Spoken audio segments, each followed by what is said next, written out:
Every day, something dramatic happens in the Caribbean that affects our lives. We'll give you the details. We'll give you the facts on Caribbean Perspective with Eddie Frederick.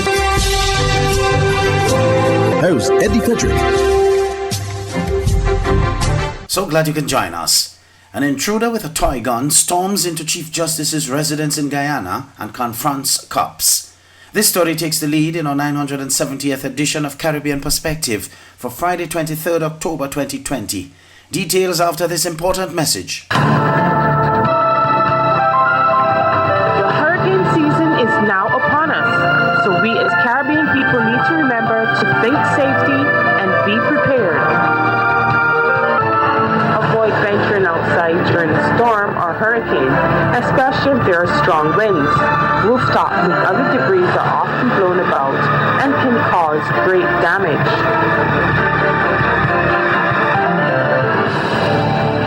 Welcome back.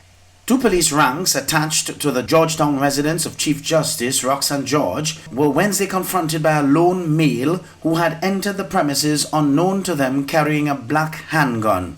According to the police, the two ranks were on duty inside of the security hut at the Chief Justice's home when the female officer left her colleague to use the washroom. Upon making her way to the washroom, the female cop was confronted by a male of African descent, about 5 feet 4 inches in height, wearing a black short pants and a white jersey tied around his face, a police statement on Wednesday afternoon said. The male approached the female rank and pointed the gun at her before firing a punch in her direction.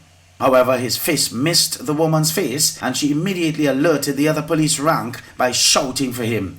The male cop, who was armed with a .38 revolver, rushed to aid his colleague, and when the suspect saw the policeman, he immediately pointed the gun in his direction.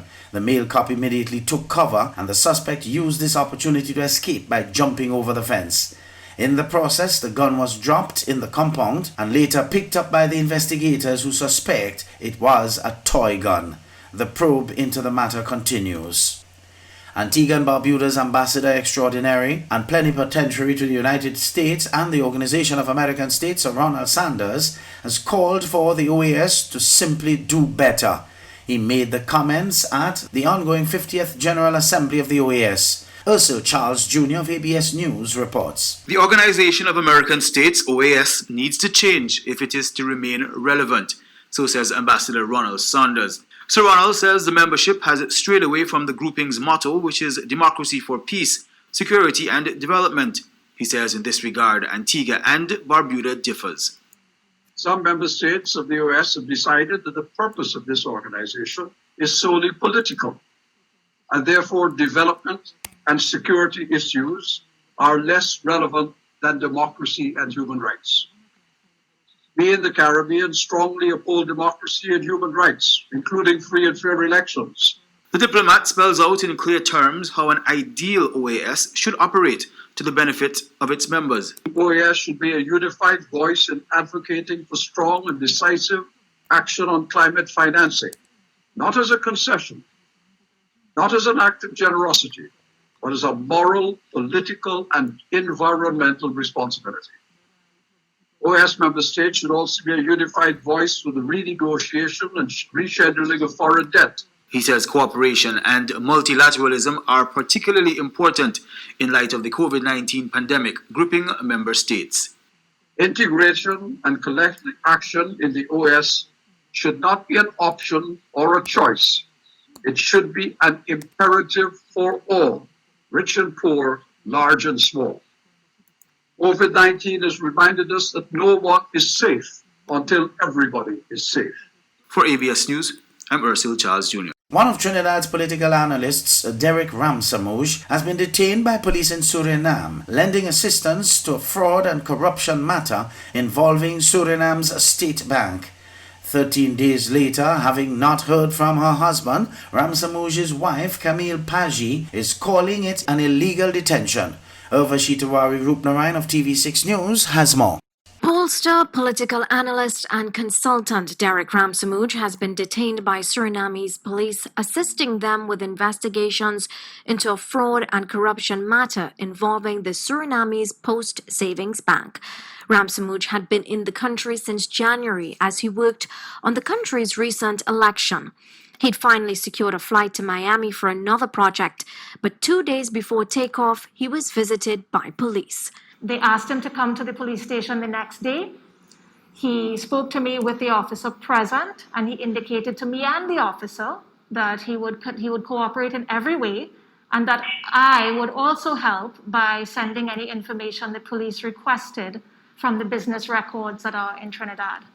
He agreed to go to the police station the following day, but the officers didn't leave empty-handed. The officer said, "I'll hold your passport, and I've placed you on the no-fly list." And this was surprising, to say the least. Something she calls an extreme measure, and she questions whether it's a case of political victimization. The party that he worked for was the NDP. That party won a very strong result in 2015, following polls and campaign strategy he had done for them. The party that probably had the biggest losses in that 2015 election is the party which has recently come into power. Camille Paji last spoke with her husband 2 weeks ago. He said they want to see my diploma. They don't want a scan, they want to see a picture of my qualifications. According to an attorney she has engaged, police in Suriname have special powers to detain someone for 8 days without communication with anyone, including an attorney. Her lawyer says the police can even go for a round 2 of this interrogation. In the meantime, the tension is mounting. It's an incredibly anxious time. It's an incredibly anxious time when the only proof of life that I really have is the emails received from an investigator asking for more copies of documents.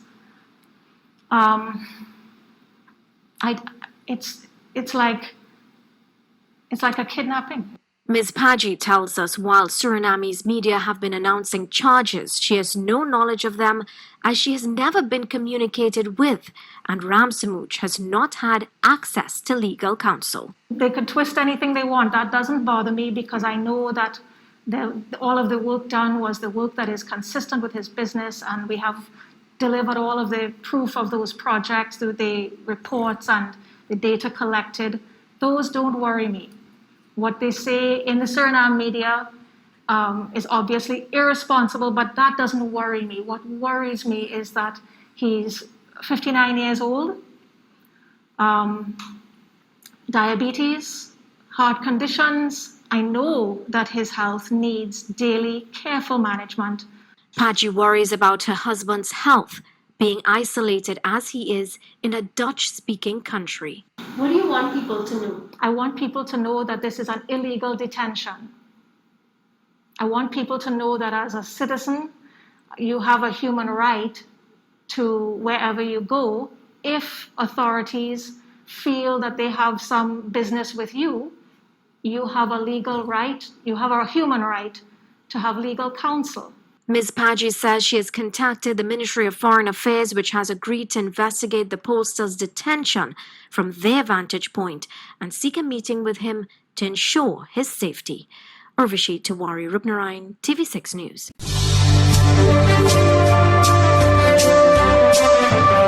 You're listening to Caribbean Perspective with Eddie Frederick.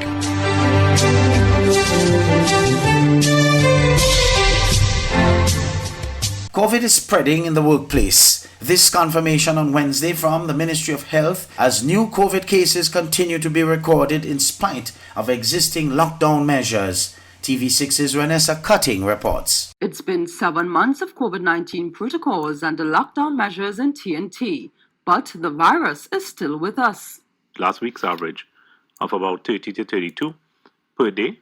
The week prior to that, we had, if you recall, somewhere around 52 to 53 cases. So there has been a reduction. And with most opportunities for in-person socializing being prohibited by the public health regulations, TV6 posed the following question. So I want to know where our cases are coming from, and also how does this data influence our local strategy moving forward? Okay, so what we have noted, it changes based on your phase, all right? So right now, as you know, the schools are closed, so we can't get cases from schools, although schools are known to be high-risk settings for transmission of this virus.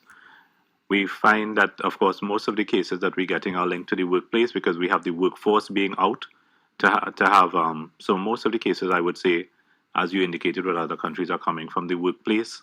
We have some transmission occurring outside of that, which has not been necessarily linked to one source or the next, but the majority of it will be linked to workplace activity. As such, the Ministry of Health is once again urging persons to observe all recommended hygiene practices, particularly at the workplace.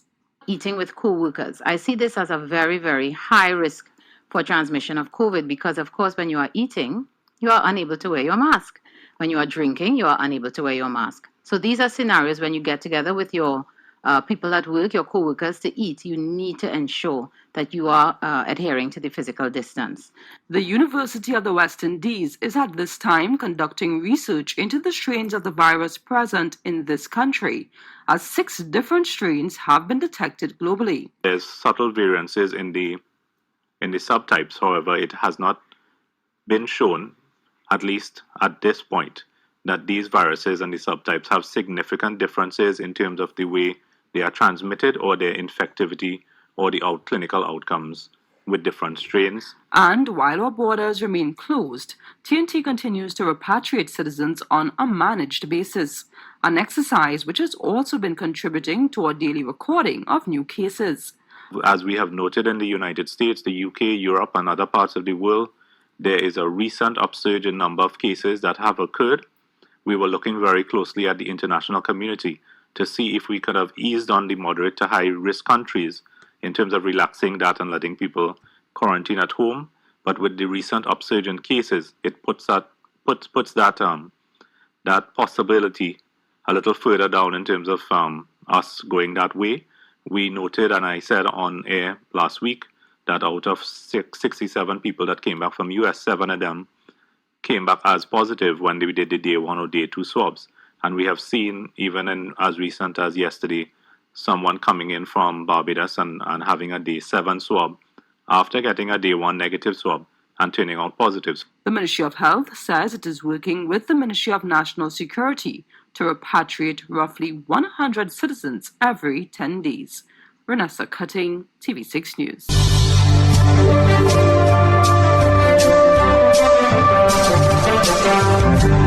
Hi, I'm Eddie Frederick, wishing you a restful weekend. This has been Caribbean Perspective, a whole new approach to highlighting developments in the Caribbean. In the meantime, please continue to log on to CaribbeanPerspective.com for more daily news and more.